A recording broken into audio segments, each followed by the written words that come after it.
Hi guys, and welcome back to Level Up with Lu with your girl Lu.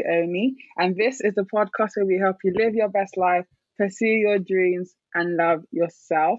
Thank you guys so much for joining me on this episode. I have got some amazing guests. Guys, I am so gassed. I'm so happy for this episode. So my guests today are Kojo and Christabel. Kojo is a full-time content creator and the creator of the YouTube channel Little Black Book 91. He's also a relationship coach and a part-time justice warrior within the Christian community. And Kojo is passionate about bringing help into future generations and advocating for church reforms on issues relating to abuse and spiritual manipulation. And we've also got our lovely guest, Christabel, from episode 29. Christabel is a women's rights activist and the founder and CEO of Her Sana. Her Sana is a non-profit organization which works tirelessly to end violence against Black women and girls in all its forms. Guys, I'm so excited to have you on this show. Thank you so much for coming on. How are you? Hey. Yo, what's good? What's good? What's good? What's good? I love that intro, Kojo. Listen, do you know what? I had to, when she said it, I said, did Chris change it after I checked it? Because I was like, towards the end, especially, I was like, is that? I said, Chris must have got a hold of that. I said, Kojo is doing what he does, but let me just change it for him a little bit. You know, because Chris does my edit sometimes, you know what I'm saying? And I was like, it must be Chris doing that because that wasn't me. It wasn't me. I really thought it was you, Chris, you know? I thought you got a hold of it. Mad. No, I love that. I'm learning. So I actually knew Christabel, and I met her through a mutual friend of ours who went to secondary school. Okay. But what I was actually quite intrigued was as to how you and Christabel actually met Kojo. Wow, you want that story? I wonder because I'm so intrigued. Hey. You know what? I'm going to let you tell the story. You know what? Should I tell the story? Okay, so let me tell the true story. What happened? So basically, what happened was, when I gave my life to Christ, so I was probably about a year or two in, right? And I lost my best friend, my guy, because when I came to Christ, we separated, right? And I was saying to God at the time, I was like, you know what, God, I need someone to help me with business. This is my first thought. I need someone to help me with business because I know I can do business, but the mind doesn't lock in. I get distracted real quick. Then obviously I'm on Twitter and Chris at the time is doing Afro Talks, right? That's right. And they used to be doing Twitter used to be lit with these are the times where you can get corned for anything, right? Those times weren't safe on Twitter. But they used to hold a Afro Talks, which was really good, man. People would just chime in and they would say their piece, host different topics, right? Yeah. And I was like, I wonder who's doing this Afro Talk. So I emailed her to say, hey, look, we'd love to get in contact with you. We'd love to be part of the team. And I said, look, I don't really have a specific set of skills, but I tell you what, I think I can help you spiritually. I think that's what my trade-off was. I think I said, if you need a spiritual advisor, I got you. Let me, I can do that for you, right? Yeah. And that's actually how we started talking. And then I was like, God, and she started telling me, obviously, she does events. Listen, when she does events, not just events, when she does events, the events are done. Okay. You understand? Oh, God. Nah. Her organizational skills are absolutely A1, yeah? I remember the first time she was telling me, I was just looking at her like, this girl just, the excellence in the way she does things. Yeah. I was shaking a little bit because, my organizational skills are wow. So, when you meet someone whose organizational skills are then you have to be careful. You have to look at them and like, hey, okay, cool. That's actually how we actually first started talking. I think we started talking on the phone. We started doing Bible studies. Daniel, we started doing a Bible study on Daniel. We connected, man. We used to do praise. She asked me to sing worship on the phone. Yeah, she was asking me to sing some worship and we was praying. Yeah. Man, we used to, we used to have good times. Man. No, honestly, like when Kojo first messaged me, I was convinced this man was moving to me. I was like, okay. It was a bit of flirting. I ain't gonna lie to you. It was a bit of flirting. You know what I mean? Okay. So I was like, okay. But then he wasn't. Like, honestly, we connected so well. And I met this guy and like, he genuinely meant like, let's study the Bible together and let's do things. And after a while, I just realized how like Kojo has this heart. Yeah, I always say Kojo is God's love, like God's unconditional love personified. he has this heart that just loves you so unconditionally. Like, I don't know how to explain it. Wow. And I was just realizing that this person loves me so unconditionally with no strings attached, right? And yeah, and then we just decided, yeah, you're my best friend now. And Kojo doesn't do best friends. Well, I he really doesn't do don't. female, he doesn't do best friends in general, and then he doesn't do female best friends. He doesn't believe in that ministry. Yeah. She's special. But look at him now claiming a female bestie. Wow. She's a special person in my life. Oh, I love it. No, God ordained. I love it. Because literally, I used to see like Christabel posting stuff about you online. I was thinking, wait a minute, does this girl know? How do they know each other? Like, how did this happen? And it's mad. How long have you guys been friends for now? Man, is it a decade? Hey. Yeah, a decade. Is it a decade? Yeah. When we went to when Yeah, we my went to gosh. uni. Yeah, Yeah. it's been a decade. No, Because we didn't meet for the first like 2. Was it first 2 years? Even more. I think we didn't meet for Was it the longer first than that? 3 years. First 3 years. I remember the first time I said, Chris, so Kojo, I looked at her, I said, you hadn't met each other before, you know what I'm saying? Yeah. So she invited me to the event that you were hosting at the time. What was it called again? Which one was that one called? TVC release. Her name Release. was it release? Believe release. Yeah, it was believe. Release. Yeah. In Derby. Yeah. Oh my God. Incredible. Man. Like, I saw him for the first time and I was like, oh my gosh, is this like my bestie? I hadn't met my bestie. Like, we were honestly having like a phone internet friendship. But he knew everything about me and I knew everything about him. And at the time, we weren't really about traveling up and down the Midlands and all that stuff. Yeah. So yeah, and after that, now Kojo is basically a renter in my flat. Oh, I love it. Free. I love it. Yeah.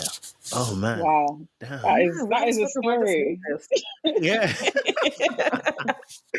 We've not spoken about it for years. But you know what? I do honestly, anybody listening to this, like, I really do appreciate Chris. Like, and I mean that. Like, you've come on YouTube, we've spoken about the same thing. But just the you know what? I look at Chris and this love just overwhelms me when I see. I'm like, yes, Chris, like, that's my bestie. But it's not only that, but just the way that her relationship with God also. I will look at her and I'll be like, God just loves you, man. I just be looking at her and I'll be like, God, I'm jealous. I want some of what she's got. You know what I'm saying? Like, every time honestly, and Chris will tell you some stories like how God comes through for her. I'll be looking at God like, big man. Am I just praying for her and not for me as well? But you know what I mean? I love the fact, because what God shows me in her life through what he does for her is that, listen, God is a provider. He's a lover. He's a carer. Yeah. And so when I see that she's flourishing, I get excited because that's me.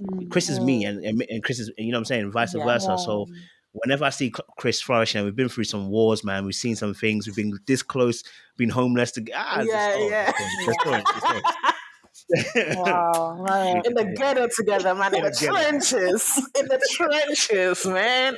Wow. I feel like your relationship is so beautiful, honestly. And I haven't really seen this so much where men and women can actually be so close and, be so protective and so loving towards each other, where it's not like anything romantic. I actually just wanted to ask you guys, was there ever a time you guys thought maybe there were like feelings there, and how did you handle that? Yeah, there was. At the very beginning, at the very start. Because I think, what do we used to call it? Feed me. Putting our business out there. No, listen, I'll keep it real. Listen, because we're both quite like, I don't know how to explain, but we understood each other, right? So we'll gas each other up, right? We'll just be, and Ghana, we say raps. We'll just be doing raps to each other. Do you understand? Like, and dropping bars. So it's always a little bit flirty, a little bit jokey, bantery. You know what I'm saying? Like, so it had always been that at the beginning. And then it got serious because, like I said, we went through some trenches and some wars, innit? We even stopped talking for a little while, didn't we? We had a massive fight. I was moving mad. He was moving very mad. I told her to get lost, and then it was mad. Yeah, we had a massive argument. And me too. We were very similar. Yeah. Then she actually got lost, and I was like, we can be mad together. Yes, exactly. Yeah. So in the beginning, there was. I'll always be honest. Yeah, we used to have raps. We used to do little raps, but like I said, it was just bounce on the phone, innit? Yeah. You know what I'm saying? So honestly, but we never went there. And I think what I like about this friendship is that even before we met for the first time face to face, we had already put those boundaries in place. Yeah. So then there were boundaries in place. So now me and Kojo can sit in front of people and be flirting, but it's all jokes. We're playing around, Yeah. right? Yeah. But to other people, they just wouldn't understand. Like to them, it's like, no, till this day, I get messages whenever I post Kojo on my story saying, I can't wait for you guys to get married. Till this day, it's been 10 years. Wow. People are still praying for this marriage. So They honestly have been. I mean, I'll be honest with you, it even challenged my. Like I said, Chris is exceptional. So Chris is an exception to my Kojo. rule. No. Let's keep it real. You are an exception to my Yeah. rule, right? My rule is that I don't believe women and men can be friends. Yeah. It has to be exceptions, and this is the exception I'm talking about, Wow. right? Because there's just a genuine God love there, and like I said, because of what we've gone through, like, we could be all day, but I'm telling you, what we've gone through, like, you can't not appreciate the person that's in front of you. Do you know what I'm saying? Like, what she supported me through. I mean, there's been some mad times, and do you know what I'm saying? What I've had support her through as well. Like, so that alone has built a foundation, has made me understand, okay, cool. Chris is there. I'm just gonna tell you straight, because it's my exception. There's no space for other females to be best friends, no friends. That's just honest the truth. There's only one and only. You understand? Yeah, it's a God-given prayer one. So, ladies, please don't come and say be friendly. It won't happen.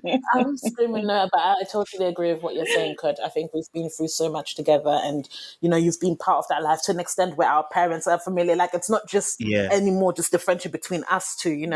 There is more to that, where our friendship groups have kind of merged into each other now. We are now all a squad, and everybody that knows me knows Kojo and knows that if you tell me something and I say I won't tell anyone, Kojo doesn't count. I mean, come on, let's be serious here. That doesn't count. I'm a counselor, so my God. Yeah, but no. When he does his counseling sessions, that's between him and God.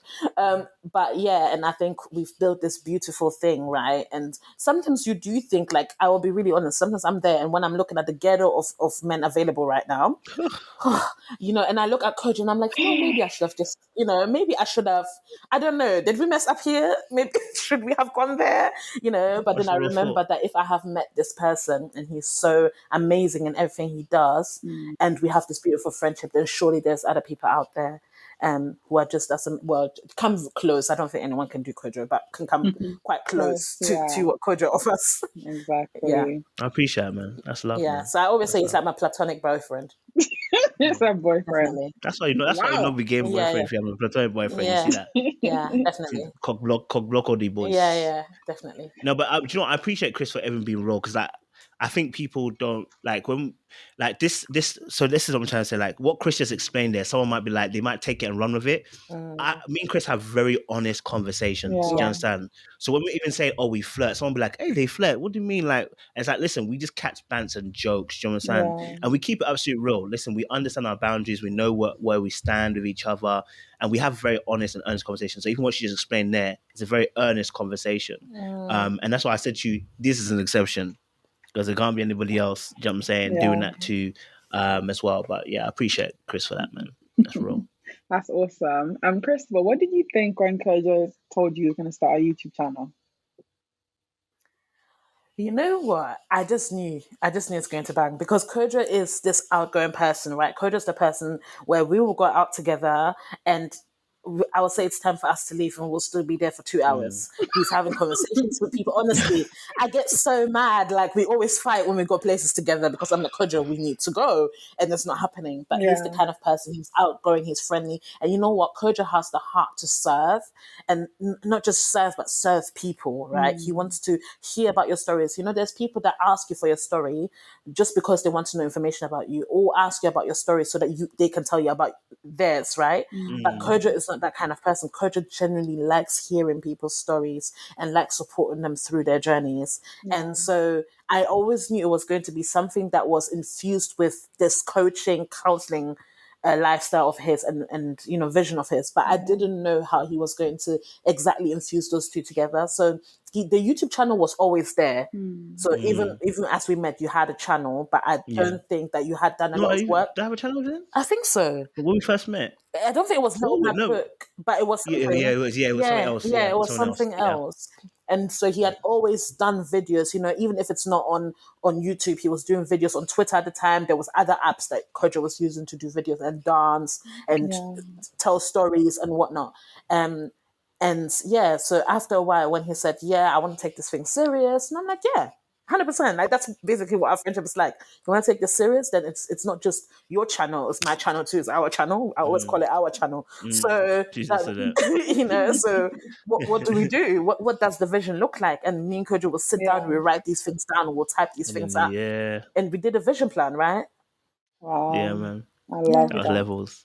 That was level. And to quite frank, Chris also too, like, because Chris is going. Like I said, Chris has seen me through all the stages. You know what I'm saying? So even when I started the YouTube, I think before that I was even doing blogging then. You know what I'm saying? But Chris has always been my biggest support. It's one thing that I love about Chris, that she will support whatever I do. I remember I was doing the t-shirts. Chris would be the first one to buy. If I listen, I'm being real. Like even before my boys, like Chris would be like, "Listen, what are you doing, Coach? Oh, I'm doing this. Let me buy it. Like, not even let me try it. Let me buy it." And I'm like, Chris, that's cool. You're my friend. No, let me buy it. Like, and you don't realize the kind of support that person's offering to you when they celebrate you, when they uplift you.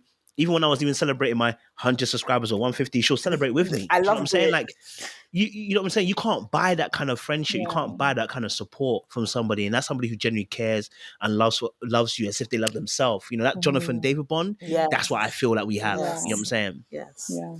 Yes. No, that's exactly what it's like. Even like you mentioned, we had Kojo would celebrate every subscriber, so he would have 50, and he would post. They were like, "Woo, 100, woo!" You know what I mean? Before we got to 40K, he was celebrating all these milestones, and he sets an example for myself because he teaches me how to celebrate just the journey, right? Not just the end goal.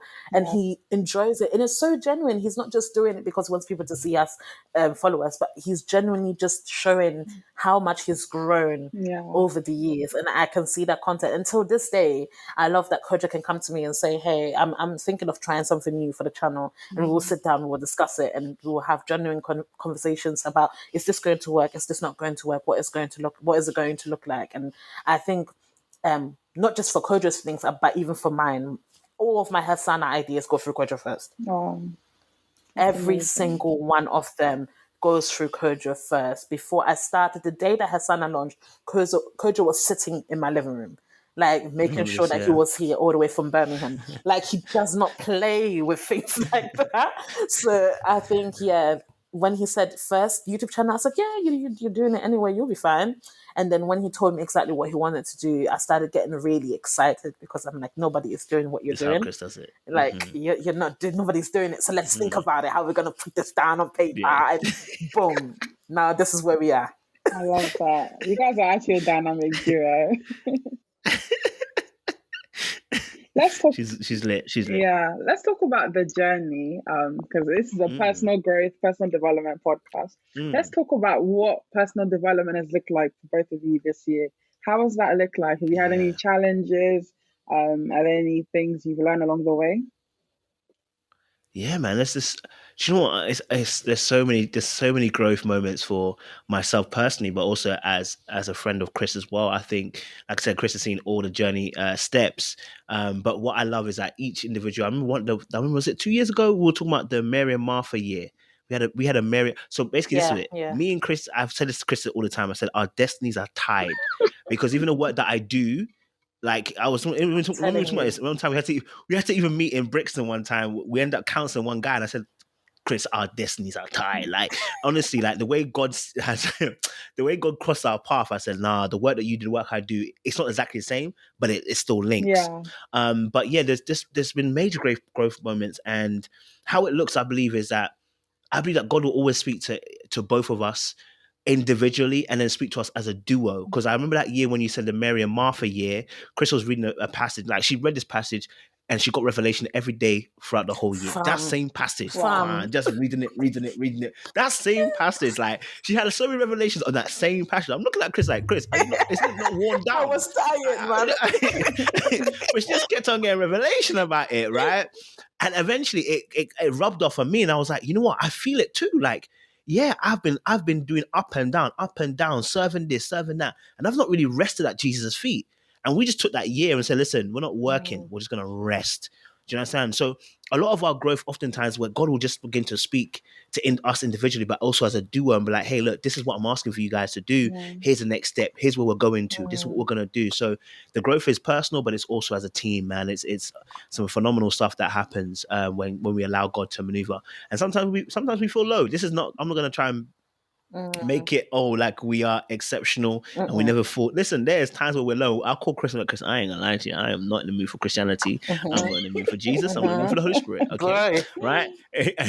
And we'll have a real conversation. You know what I'm saying? She won't try to over spiritualize it or try to make it crazy. Do you know what I'm saying? We'll just have a real conversation, and we'll just listen to each other and have a heart to heart. So yeah, man, the growth has always been about what God is saying about us individually and also as a team. But I also think for you, I think this has been your year of like fine tuning everything that you're doing.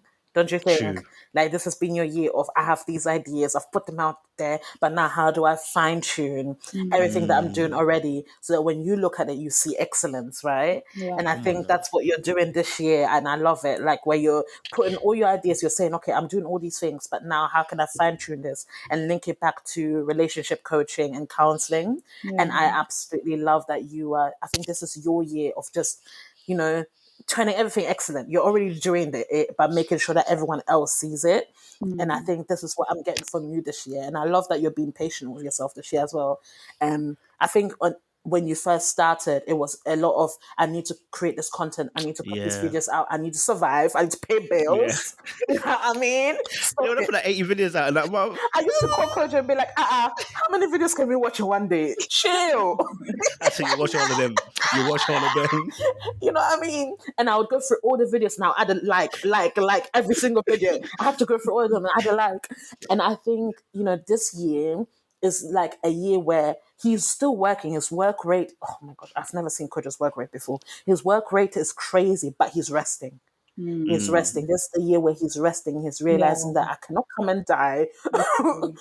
You know what I mean? So yeah, you did mention doing Chris is on my tail. Yeah. Definitely. So have you rested? Yeah. I'll sleep tomorrow. No, you need to rest. So. Yeah, I think that's you, and I think it's the same for me at the moment. This is the year for me to the Hasana ideas have been in my head for so long, and this is the year where I'm putting them on paper and I'm making them happen, and I'm kind of birthing them out, and it's showing the world this kind of excellence and saying, you know what, I'm not putting any type of service out here. It's going to be excellent. This service, when you look at it, you're going to know that it's for you.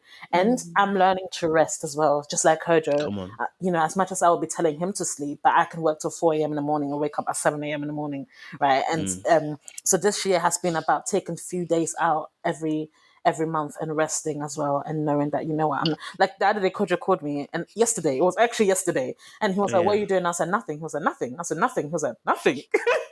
She be working, bro. Nothing. You know what I mean? Yeah. Because it's kind of shocking that I'm doing nothing, but I was really not doing anything. Like I was just chilling, and I think that's this year. The self-development is what else am I? And learning from Kojo, and I'm learning this from Kojo, to celebrate every step of this journey. Yeah. Every single step, from £1 to £2 to 3 figures to 6 figures, whatever we get, I celebrate that. And I can honestly say that Kojo has taught me how to celebrate life like that, how to not just look at the destination and end goal and wait for it to come, but be taking every step of the journey and appreciating and acknowledging how much every step is a miracle in itself. And that purpose is not the destination. Purpose is the journey, even getting there. Exactly. And I think that's definitely like a message that I got from Kojo when he taught me to celebrate every single thing. So I think that's our year at the moment, isn't it? Listen, let me add one aspect to that. Yeah. So I just want to, anybody who's listening, yeah, I want you to be jealous. Listen, let me tell you something. When me and Chris, yeah, we're friends in it, yeah. We're friends, yeah. But one thing that is frustrating, yeah, is big man upstairs, yeah. I feel like big man upstairs sometimes, and it's funny because we my actually do it God, to each other. here we go. Big man upstairs always has a message for Chris through me. So like Chris will be like, something's going on. I'll be like, don't worry, it's like I'm not trying. I don't prophesy. So you already know Chris Williams. I don't prophesy. Yeah. But I'll be like, Chris, no, it's going to happen. Then it happens. I'll be looking at him like, big man, why are you telling me things to tell her? How about you tell me some things for me? Exactly. You know what I mean? Like, honestly, it happens all the time. Like, every single time. Like, and she does the exact same thing for me. And actually, Chris's one's almost like I think my one is more like the encouragement, right? Prophetic encouragement. With Chris, it's like the early warning. Oh, Chris will be warning me, right? Like, hey, coach, I think you should do this. And I'll be like, yeah. And she knows I ain't going to do it, right? And then the thing will come up, and I'll be like, yeah, so Chris, the situation, obviously, it came up. Like, I think I did it other week to you, didn't I? I said about the team, innit? I said, yeah, Chris, I think you're right about the team thing. But that's the blessing of the friendship, and the blessing of what I believe. Yeah. When two people are in unison with God and they're in alignment, God speaks through each individual person. So like when Chris says something to me, I'll be like, yeah, sometimes I'm like, yeah. And in the back of my head, I'm like, I know she's right, but I don't want to listen right now. Listen, it's going to happen. And I utilize it. Let me tell you, I'm that kind of friend. I'm not going to come on here and lie. I'm the I told you so friend. Right? So I'll be on the phone like, oh, okay. What did I say, Kojo? And I'll make him repeat it. What did I say? I hear. All right then. Wow. You know what I mean? And I think what you're saying, Kojo, a lot of people are going to be like, oh my gosh, if you guys feel this way about each other, why don't you just get together? And what people don't realize that, because I can already see and hear it coming, right? But what people don't realize that these kind of relationships, like union and ministry and just love and friendship wasn't just built for marriage. Yeah. You know what I mean? That kind of relationship, even though we don't see that very often between friends anymore, it is something that we're supposed to have in our friendships, right? Mm-hmm. God had it with himself, the Father, Son, and the Holy Spirit. Mm-hmm. And so, we are supposed to have this kind of relationships and friendships and marriages. There's different types of love, but we know that actually David and Jonathan had that kind of friendship. And so it's very possible. And most of us, when, I have those relationships with my female friends, and nobody would ever question us saying we're in alignment spiritually or anything, because we're like, because you're friends. But people think, because a man and a woman have that, automatically you have to be together. And me and Kojo always say, or I always say, I would kill Kojo if we were ever together, and Kojo would dash me somewhere. We said that in the beginning. My God, I could never. Kill each other. 100%. Yeah, 100%. Because I said you come into Miss International, and you became Miss International. Have you not? You're almost there. You're on the international preparation. What do you mean? What do you mean? You became the person I told you would come. Oh, guys, I love it. Talking about relationships and coaching and love and all that stuff, because I feel like Coach, that's something that Kojo really loves to talk about, and it's really on his heart. I do. And literally, that's what I think one of the things that drew me to your YouTube channel. Like, we'll talk about dating, relationships, but in like a Christian way, and not just in a Christian, but in a Christian way that was modern, that was fun, that was relatable to my experience as a Black woman as well. One thing so I love this podcast called Roommates Podcast, and they were talking about modern culture and unhealthy effects on relationships, in terms of like the idea that women nowadays are more masculine and have unrealistically high standards, whereas men are kind of more feminine and have unrealistically low qualifications. What are your thoughts on this statement? Do you think there's any truth to it, or do you think they're just chatting rubbish? They're not chatting rubbish. There's absolute truth to it. Listen, even Chris this year, I even spoke to Chris about this. I said I need to exercise more masculine energy. I need to personally exercise more masculine energy, because because I'm in relationships all the time, I'm a lot of times dealing with emotions, and as an individual who deals with that quite a bit, you need to learn how to come out of that. Do you know what I'm saying? As a man, anyway, right? So like, I know for me, there's parts of me that are people pleaser, so I have a trouble saying no. You know what I'm saying? So, I have that struggle. Chris has no problem saying no to you. She'll tell you no. Listen, she doesn't want to do it. She's going to tell you straight no. So sometimes I have to be learning from Chris, because sometimes I can't do it. Right. And a lot of men, I think, in this generation, do have a lot of feminine energy. And it's not that to say they're even bad, but it's to say that we're not able to exercise the full potential, I believe, as men in this generation. Right. Yes, there are factors that have played against us. Yes, there are situations that are happening that are not allowing us to be great as we want to be. But the whole point of a man is actually to persevere through those things. Yeah. You're not meant to be destroyed by that. You're meant to persevere through that. And I think we are a generation where we're seeing a lot more men who are carrying a lot more feminine energy. And that's not to say that men shouldn't have emotions. You should. You should be able to discuss your emotions. We don't want you to be tied up. But what is happening is men vacating their responsibilities, vacating leadership roles, vacating the fact that they should. And I even have this thing myself. Ask Chris. We had this. There was a whole video that Chris even did put on Instagram when I said I don't pay these dates. I said I don't do these dates. I don't pay on the first date. And the I day had I to paid on the get him first date, this girl flogged. came and cornered me. I had to get him flogged. She really wanted to corner me. You know what I'm saying? But I was Dutch all the way, right? So if you watch my channel, I always make these jokes about being Dutch, right? But the moment that I started to realize, actually, do you know what? It's not that. You know what I'm saying? Then this girl here came to Instagram it. But actually what it was also was an instance of showing that, okay, cool, look, as a man, I'm not thinking of it as you're going to rob me. I'm thinking of it as this is actually an opportunity for me to enter into the masculine energy. And I think a lot of men struggle with that because, like I said, we're in a generation where fathers are emptying the home, mothers are taking on the role of both father and mother. A lot of times, men who do have both parents might not have a very good role model in their house of what good, healthy masculinity is. We're a generation that's broken. We're a generation that's broken who have really crazy ideals when it comes to what a man is. I think for women it's a little bit more easier because I think the shift has happened for women, but the shift hasn't happened for men. Like men stay the one you have to be a provider since the day dinosaurs were around to today. You have to provide. It hasn't changed. Yeah. You had a job then, you have a job now. Like nothing's really changed for the men, right? But the women's role has shifted and moved a little bit in modern era time. So it's been a bit difficult for the men to be able to wrestle what masculinity is. And I think that's why we're struggling a little bit in this generation when it comes to the men and being in their masculinity. By the way, anyone listening to this, masculine energy does not mean that you are it's not talking about the actual gender, it's talking about the energy that you put out. It talks about giving, protecting, serving. Those are masculine types energy, and receiving emotions, creativity is more the feminine energy. You need both, so please don't say you need only one. You need both. From a woman's perspective, what do you think, Chris? You know what? I think this is where me and Kojo sometimes agree to disagree. Do we? We clash on this. We do clash on this. Yeah. But I totally agree. I think everybody needs masculine and feminine energy, right? And it's something that in society we don't teach very often. And so what you have is so many men trying to display this masculine energy, and they don't give themselves room to do things that maybe resting in their feminine energy, right? We don't allow men to be vulnerable with us. We don't allow men to share how they feel. We don't allow men to genuinely sit in their emotions very often. And I need men to do that more often, because if you did, then we'll be able to support you better. And maybe then you wouldn't be lashing out on us unfortunate women, isn't it?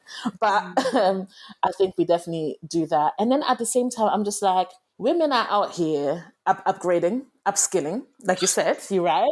Women are out here educating themselves on our internalized misogyny, internalized homophobia, we are out here educating ourselves. And I always say this to Kojo, we're always doing the work, right?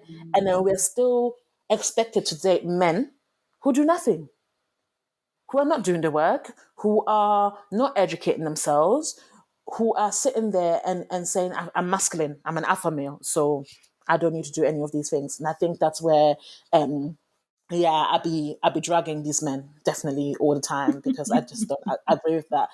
They don't. I'm definitely at the place where, like, most of you don't deserve us. Women are really getting to a place where we're gonna get to a place where you guys we won't need you, and I don't want to get to this place. So it's really important for men to do the work. But Kojo speaks about masculine and feminine energy all the time, and then we speak about how that influences dating, right? Yeah. And we spoke about this week, and we spoke about the fact that I, for example, in my job, carry quite masculine energy, because I have to, when I'm sitting at tables with commissioners, and especially white women, there are certain things I need to display in order for you to really hear that you're not coming to play with the black woman today. and we do that every day. And then when I come home, I don't want to be doing that either. I want to come home and be a princess. But often my relationships have had to come home and then continue displaying masculine energy and plan things and organize things and make things happen. And, I just realized how exhausting that is, and it puts me off men after a few months. In the beginning, it's cute because the person's telling you how much they like you, they're a fan of you, blah blah blah. And after a while, you're like, you never use the initiative to do anything. You don't come to my house to fix light bulbs. You don't know how to fix a fridge. You can't build me a house. What else are you actually bringing to this table? I need you. You don't go to war. What are you doing? But yeah, and then you realize that actually, yes, a lot of Black women do not get the chance to rest in their feminine energy because we come home and we're still doing what we shouldn't have to do. We should be able, of course, if you want to, that's absolutely fine. But most of us think we want to, and really and truly, we just have to. I have to come home and do this. And it doesn't allow us to be the princesses that we want to be, the bougie babes that we want to be. I just want to chill and do things. And you're ordering me food into the house because I don't need to be suffering like that. But yeah, so we talk about that very often. And Kojo understands my need for being a princess. So yeah, he practices his masculine energy on me sometimes, and there are times where I'm definitely a princess when it comes to Kojo. Definitely, like he is my big brother, and I definitely act like a little sister. And so if I want something, Kojo, I want a new wig. This wig. Yeah, and how, yeah, it wasn't cheap, it wasn't cheap, £300, and I made him pay for it. Okay. Yeah, and I cried. Like I did a whole plan of. I asked 1 week, then he didn't take me serious. I think, and I brought it up again, and I said, I want this wig, and I even gave him the details of the hairdresser. Hey, and yeah, and then he does it. That's the kind of princess I want to be in this life. Yeah, Kojo, why do you think successful women really struggle to find love in today's generation? You know what? It's a two-pronged attack. I think success in itself can be intimidating to somebody. You know what I mean? So if women are successful, if the man is not as successful, he can feel intimidated by her success, right? Because obviously your success sometimes, for men, we know we're attractive when we have status, power, and wealth. Well, what happens when the woman has status, power, and wealth? Where do you go? Right? If she's got more status, more power, and more wealth than you, then what does she need you for? Yeah. As a man, when a woman's got status, wealth, and power, and yours may not be more, it can feel sometimes at points for certain men to be intimidating because as a man, you need to feel needed.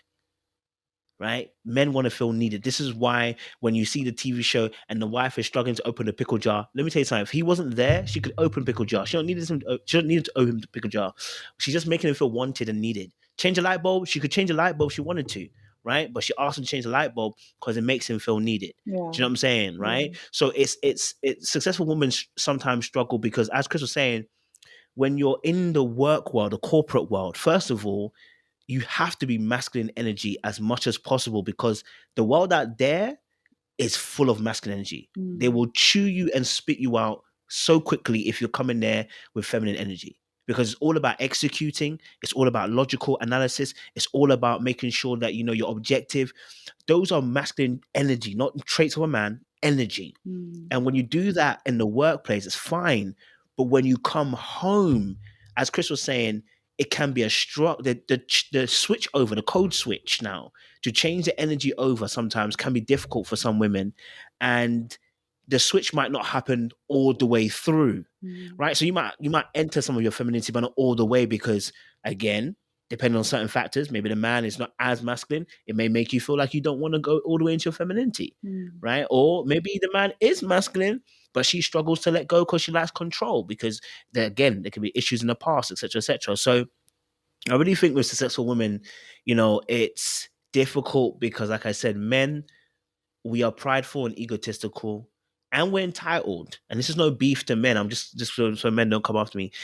It's not a beef. But if you look at it psychologically, if anybody's a firstborn, you understand this dilemma you have.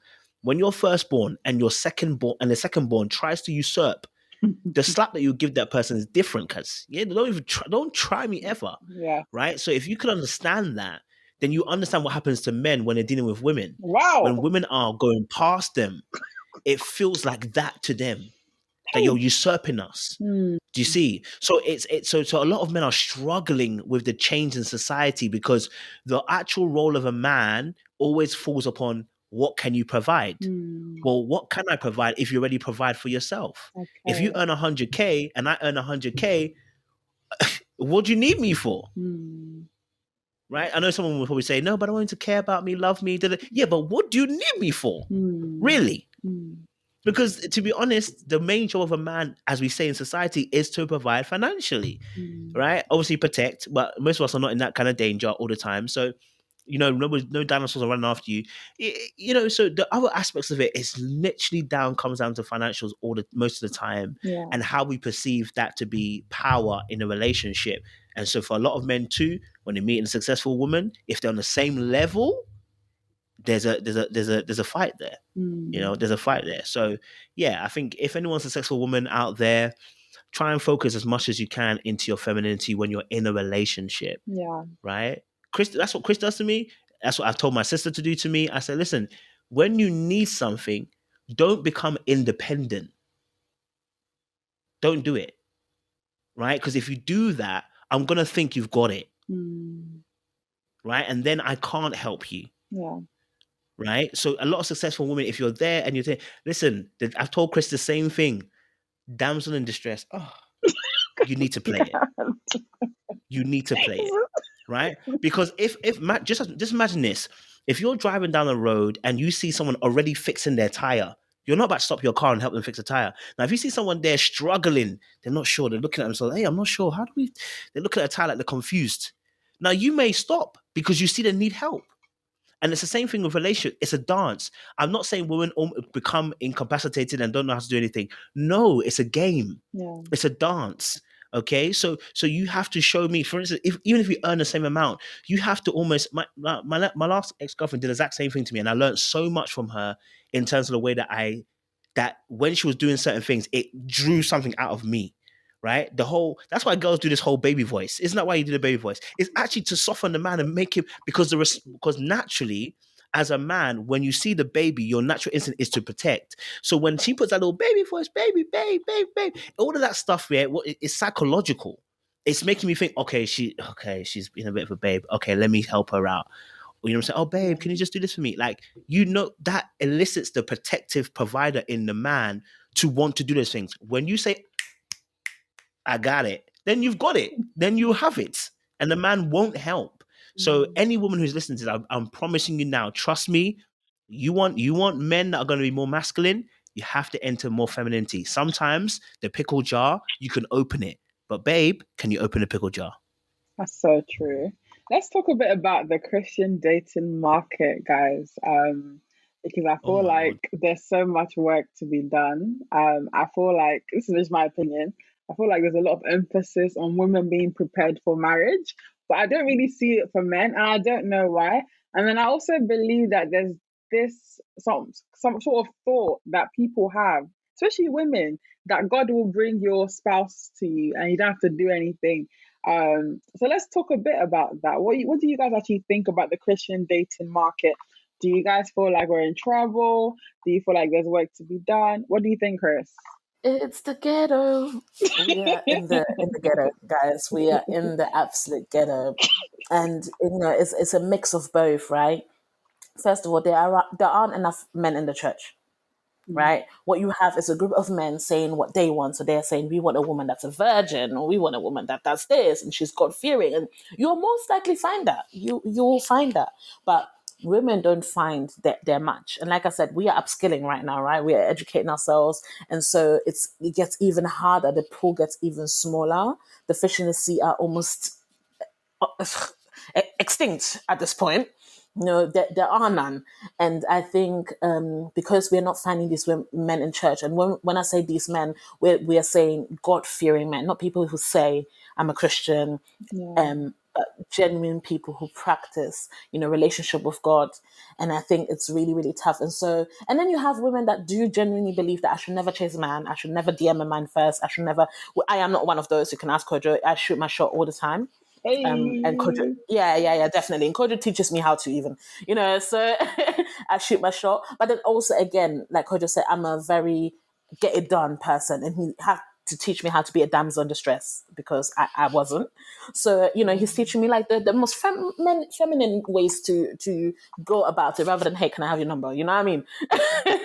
So, yeah, and there are women, I have loads of friends who don't believe that they should ever enter a man's DMs. I think that's ridiculous because this guy can never know that he stands a chance with you. This guy can never know that you want to get to know him. You can't just like his pictures and go. That's not how it works. This is why the men are constantly calling us on Twitter because you're liking 5 pictures and then you're going and you expect this man to know that you somehow fancy him. It doesn't work like that. And this whole notion of I'm praying for a husband and, he will just wake up. I'll wake up and he'll be standing in front. This is not Cinderella. Listen. Yes, definitely pray about it, but let your prayer be followed with action. I can't be praying. Kojo and my other friends shade me all the time. I can't say, I want marriage, and then I never leave my house. I never go anywhere. And what I love about Kojo is that whenever he has events, he will send it to me when it's nearby, and be like, "Do you want to come?" And that's a way of kind of being like, "Hey, you need to get out there." You know what I mean? Meet people, and he'll make sure he introduces me to any male friends that we come across. This is Christabel. This is my sister, and so we definitely need to do better, but. I know, ladies, that out there it's the ghetto, so it's not easy to find somebody who genuinely believes what you believe. It is on the level that you are. It's not a misogynist, and it's not a colorist. I mean, it's just tough. What do you think, Coach? Yeah, I hear you. Totally hear you, Chris. The market, sorry, the market for I think especially for women is so tough out there. The numbers, the odds, they're not good. They're not good at all. So I definitely understand how as women, it's a struggle out there, and it's like it's I do actually feel for you. I'm not gonna lie to you. I feel for you. I'm not gonna lie to you because even as me, okay, so even me as a man, right? Let's say, like for instance, when I'm even looking to see who I'm gonna be with, there are so many women that I think to myself, great, great, great, great, great. But I'm very particular in my particular instance. But I think to myself, if I'm particular, and the other men are particular too, it's like honestly, if you're the girl, it's almost like winning the lottery. Yeah. Like because, like, listen, any lady here can get a man. Anyone can get a man. It's the caliber of man you're looking for. Thank you. You understand? That's just the difference. That's So right. the man is not hard to get, but the caliber of man, that one there. Even when Chris asked me, my man around me, I'll be looking around. I'll be asking him, are you trying to tell me you can't hook me up with someone? And he's looking around like, no, I don't have anyone. It's scarcity out here. It's honestly scarcity and because as well, you have to also know the person before you recommend. You know what I'm saying? Because men are mad. So, I used to be one of them, so I know. So, you can't just recommend a man. You have to know him a little bit as well. So, there's scarcity out there. So, I do feel like the dating scene is really, really tight. No matter what you do, man, I just think to myself, I now call it grace. If you get married, it's the grace of God. Yeah. So if it's married to a right type of guy, it is a grace of God. You understand? And that's all I can say it as, because for women especially, the options are few. Yeah. You know what I'm saying? Yeah. There's so few. So, and don't you think that leads to the conversation that we had about decentering and divesting from men? When I say men, I'm not saying individual men, but men TM, men the brand, right? Yeah. When as young Christian girls, we are taught you learn to cook for husband. You invest in men from the age of 4 or so, right? Yeah. The way you dress, the way you carry yourself, the way you do personal grooming, it's all done for men. That's how you are taught, and you're investing into men, and so you are taught that if you don't make it in life, if you could have a 6-figure salary and you could be the CEO CEO or someone. You could be enjoying your job as a doctor, as a nurse, as a midwife, as a healthcare professional, whatever, as a teacher, and you're told that those things are not enough unless you have a man or children to share that with, right? Yeah. And this year, when you actually, something that I forgot to mention when you asked about personal development, and is divesting and decentering from men. For me, understanding that, because even conversations about, if I got a job, last year, 2 years ago, if I got a job in America, my first thought would have been that, but will I meet somebody there? Why should that be? Do you think men think like that? Do you think Kojo would ever worry about that? He wouldn't. I wouldn't. But I would have to worry about, will I find someone there? And I learned there and then that this mindset is really toxic. And so don't get me wrong, I do want relationship, right? I do want marriage one day. But I also understand that if that doesn't happen anytime soon, I am completely fine with that, because men are not the center of my life anymore. Marriage is not the center of my life. I do not worship that thing anymore, right? If it happens, it does, and that would be wonderful. But we really have to learn how to decenter and divest from men as the brand, and learn that, you know what, this gender cannot be at the center of all our choices anymore, cannot be our headache. There's women doing incredible stuff. And for example, I listen to podcasts, and my favorite podcast, I'm not going to promote anyone here, but for free. But yeah, I listen, and one of the women that hosts the podcast was promoting her house. She had just bought a house and whatnot, and under the comments, one of the first comments said, "But when will you marry?" Hello, somebody is making 6 figures of Spotify, is bought a house, is doing this, that, and you're asking her when she's going to marry. Yeah. And even when you have like conversations on, let's say, Clubhouse, and when women are insulting each other, or men are insulting women, it's yeah, but you're single. Why should that be an insult? Right? Why so should that sad. be an insult? Yeah. And this is the problem. And this is why we need to divest from it, because if not, this will always be the thing that we chase the most. And I think it cripples us as women. That's what we're taught in the church. And I think it's wrong. And I think that's something that I appreciate about Kojo. Like, I'm never being asked when are you marrying or anything. And similar with my mum. You know what? I can honestly say, hand to her, my mum would never ask me, when will you marry? Right? At this point, she's just glad if I even like men enough. You know what I mean? At this time, she's just praying that I still like men. But she would never ask me those kind of questions, because actually there is no need. And I've expressed how toxic that can be. And I think it's really important. So yeah, that's something that I wanted to add here as well. That's great. Because this is a podcast where we actually give actionable tips and practical advice, what would you guys say to Christian young singles who don't know how to navigate the dating market and don't even know where to start from in terms of finding someone for like a long-term relationship, i.e. marriage? What would you say? Start praying right now. No jokes. I think the saying goes to anybody, whether they're Christian or not Christian, is like, sit with yourself first and find out what you actually need in a partner.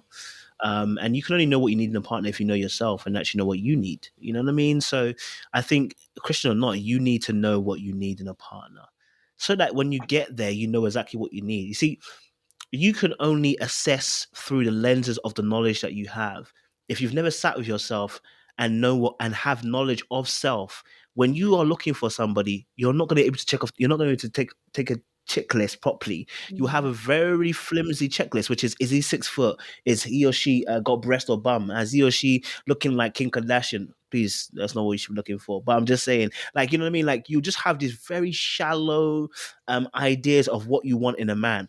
And it's really interesting. So obviously, I do a lot of coaching. And now when I speak, especially to female clients, when they first say their list, after we've spoken, the second list is considerably different. Here's why it's different. Because the first part talks about the physicalities and the material things. And when they realize when they've had a trash relationship, they don't look at that no more. Now, I just need a man I can trust. Exactly. I need a man that is loyal. Okay? Like, they start looking inwardly. Yeah. Right? That's not saying they they'll stop looking at the physical. They still want the physical.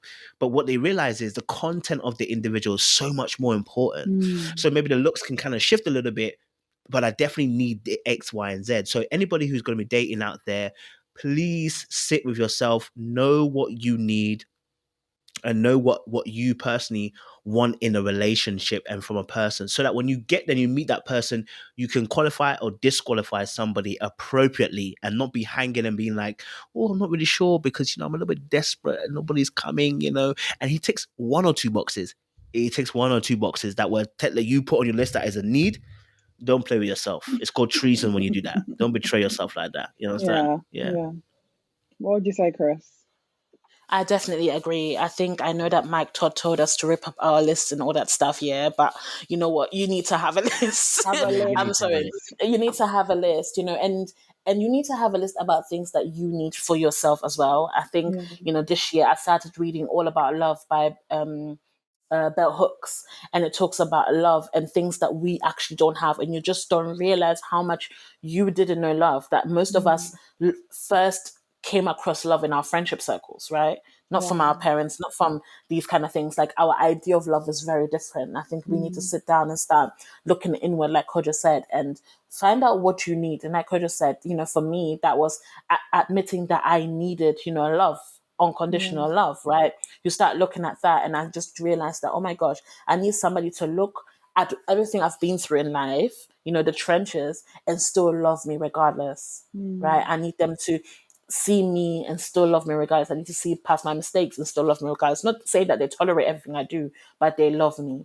And I think those are the Yeah. things that we need to be looking for. And that starts with you. That starts with what you need from a partner, and being very honest with yourself. Don't feel like actually this trait is almost impossible to find, so I'm not going to put that on my list. If that's something that you desire and you feel like you need in order to be with that person for the next 60, 70, 80 years, then please put it down and make sure that the person has got it. Because I'd rather be single until I'm 50 and have 30 years of wonderful marriage than marry now and have 80 years of marriage that makes me unhappy.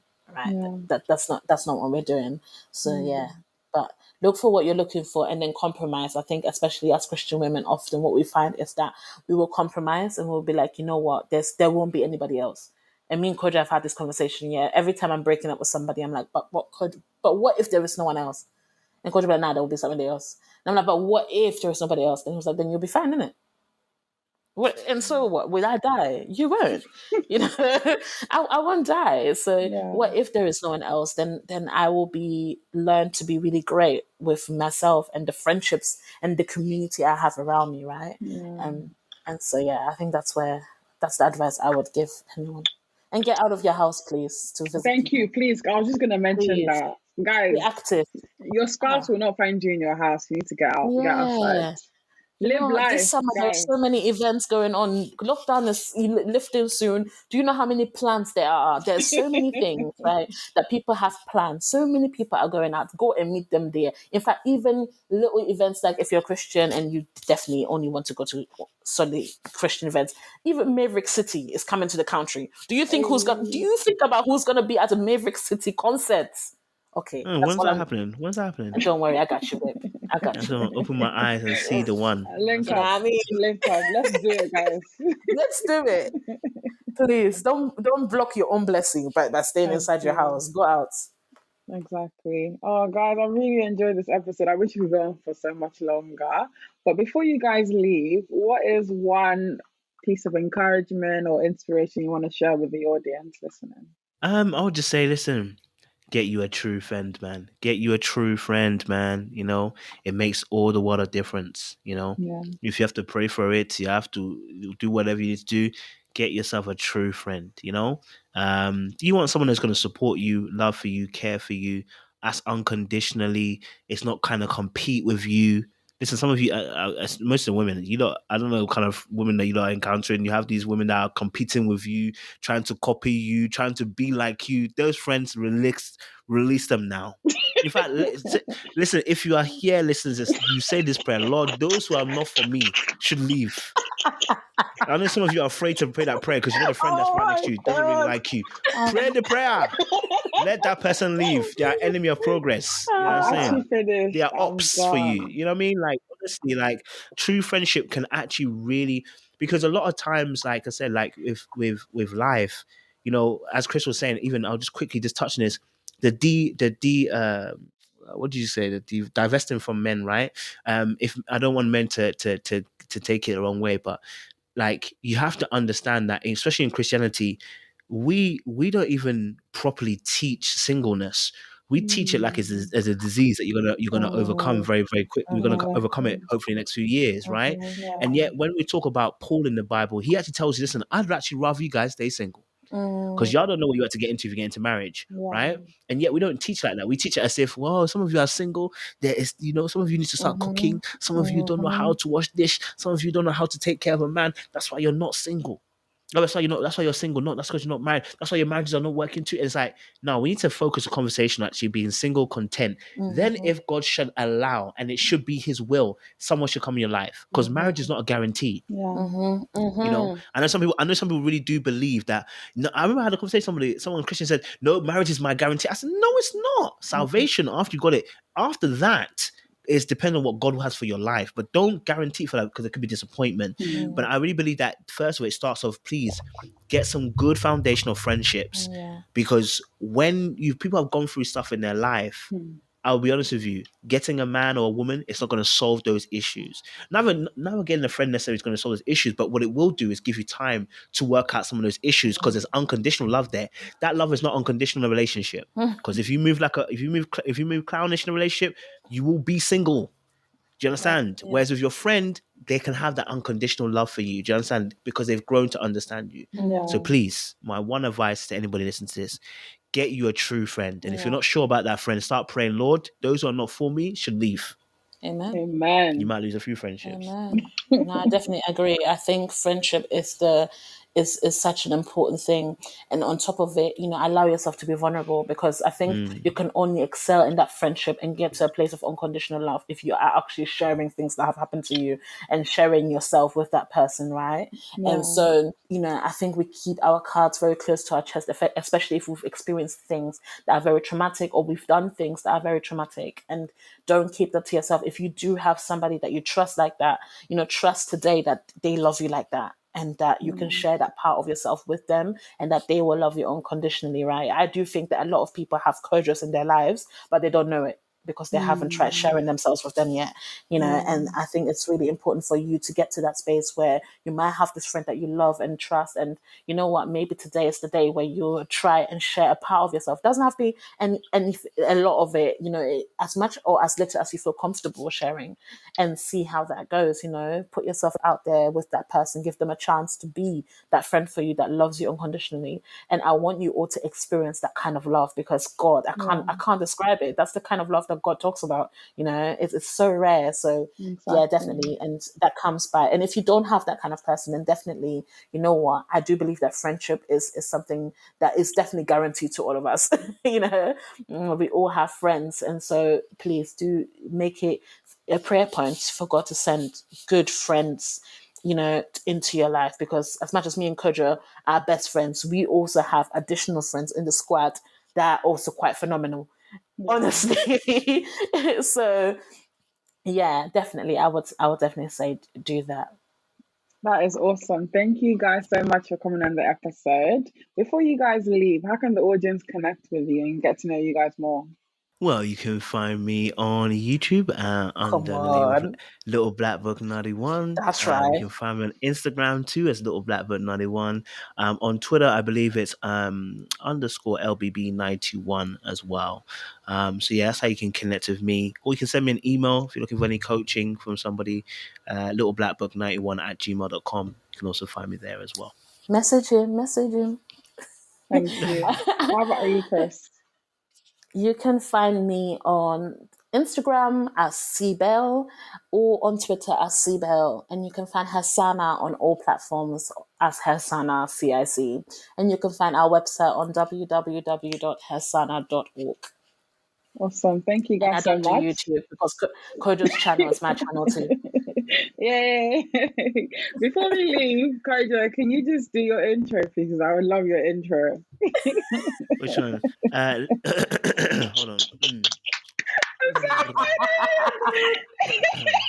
on. Just in case this, because my throat is a little bit sore, guys. Okay.